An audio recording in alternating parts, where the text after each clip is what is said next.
Help support AMTV by becoming a patron, an AMTV staff member, and following us over on Twitter.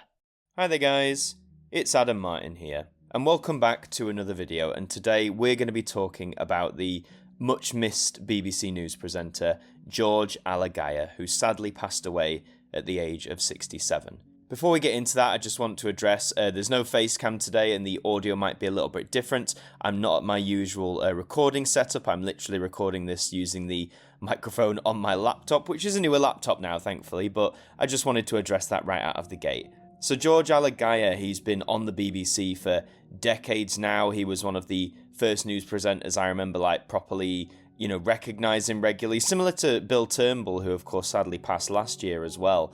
And George has succumbed to cancer, something he's been suffering with for a very long time. So what I wanted to do was pay tribute to George Alagiah. Just wanted to go over the basics of what's been put out there, and also give my thoughts on the man as well. So we can see here it says, brilliant, kind BBC journalist and newsreader dies, age 67. One of the BBC's longest serving and most respected journalists has died at 67, 9 years after being diagnosed with cancer. A statement from his agent said he died peacefully today, which was a few days ago now, surrounded by his family and loved ones. A fixture on British TV news for more than 3 decades, he presented the BBC News at 6 for the past 20 years. Before that, he was an award-winning foreign correspondent, reporting from countries ranging from Rwanda to Iraq. He was diagnosed with stage 4 bowel cancer in 2014, and he revealed in October 2022 that it had spread further. Paying tribute, his agent, Mary Greenham, said George was deeply loved by everybody who knew him, whether it was a friend, a colleague, or a member of the public. He simply was a wonderful human being. My thoughts are with Fran, his wife, the boys, and his wider family.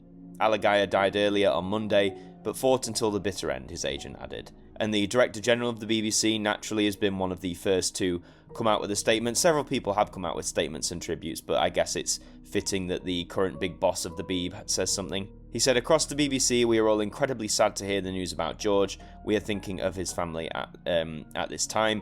He was more than just an outstanding journalist. Audience could sense his kindness, empathy, and wonderful humanity. He was loved by all, and we will miss him enormously. And I think, some may say they don't agree with Tim Davie, but I think we can all agree on that statement and sentiment for George, absolutely.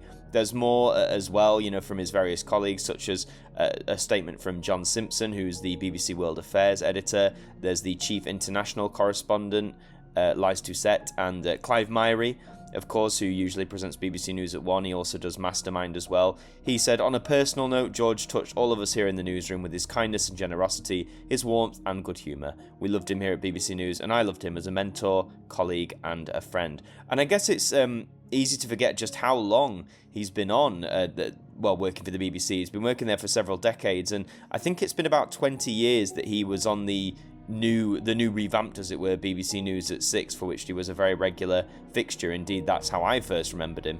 I think as well what's very special about George Alagiah, and one thing that's been honed in a lot, is that his importance, or his the status he had for British Asian reporters, because of course, several decades ago it was very hard for people of different races or different backgrounds to even get jobs in broadcasting, never mind in front of the camera. One example here, including LBC's Sanjita Miska, noted his influence on British Asian reporters.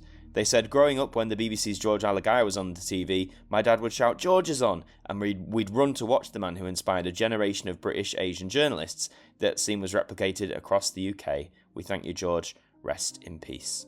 Yeah, it's important to remember his long and distinguished contribution. It does say here, he won awards for reports on the famine and war in Somalia in the early 1990s, and he was nominated for a BAFTA in 1994 for covering Saddam Hussein's genocidal campaign against the Kurds of northern Iraq, a very vicious time in history for sure. He was also named Amnesty International's Journalist of the Year in 1994 for reporting on the civil war in Burundi, and was the first BBC journalist to report on the genocide that happened in Rwanda.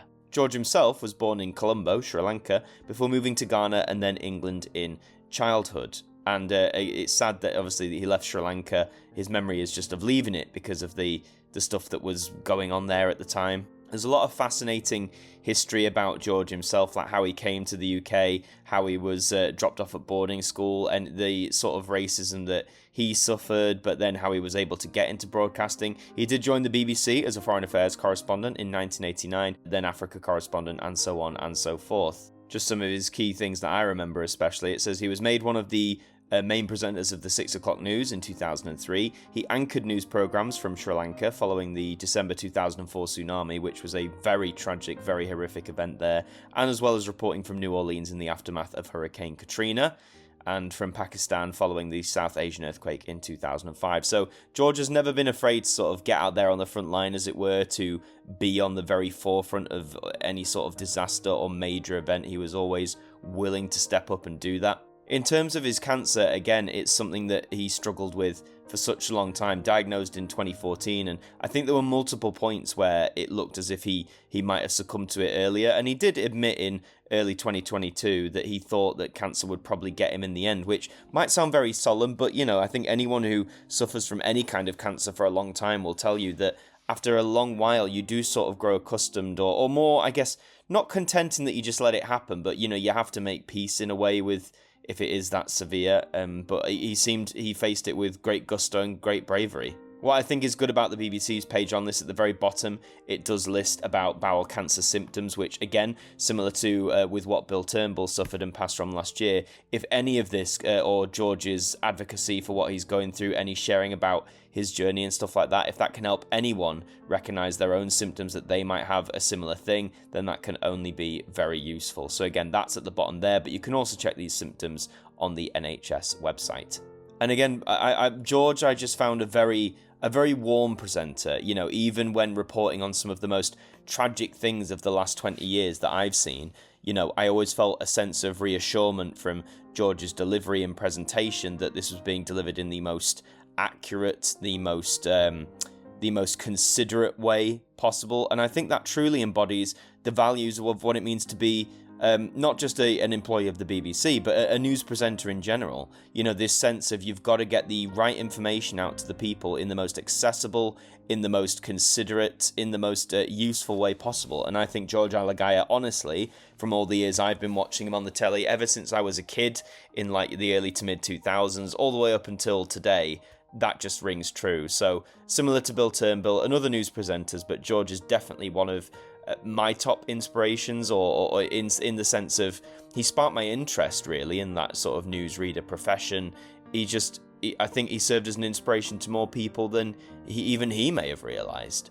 And again, many of his colleagues have left very touching messages. In fact, on the day that he passed, it was even, you know, mentioned that he wanted to come on the air. You know, he ideally wanted to sign off for a final time, wish everyone a goodbye. Unfortunately, he wasn't able to do that, which is such a heartbreaking shame. You know, it's really sad that he didn't get to come on air and say that final goodbye if he knew maybe that his time was coming. But, you know, several of his colleagues have stepped up and made that claim. And again, you got to think how difficult it is for these news presenters as well, because obviously they're colleagues and that's what we see on screen, but you imagine most of these guys are actually friends outside of the newsroom as well. So imagine to lose your friend as well as your colleague and then have to go on live television in front of millions of people and report it. They manage it, obviously, but it's completely understandable why some of them got emotional at points, because that'd be difficult for any of us, absolutely any of us. But that's it really. I just wanted to touch on this sad passing of George Alaghiah, to pay my personal respects and to mention some of what his colleagues have put out there as well. Please leave down below your positive thoughts of George. You know, maybe he inspired you, maybe you really respected him as a news presenter, as a journalist. Let me know any positive memories you have of George in the comments down below. In the meantime, I've been Adam Martyn from AMTV. Thank you for joining me, and I'll see you next time. His warmth and good humour, we loved him here at BBC News, and I loved him as a mentor, colleague and friend. His spirit, strength and courage in the later years of his life are something his family can be so proud of. Journalism has lost a giant.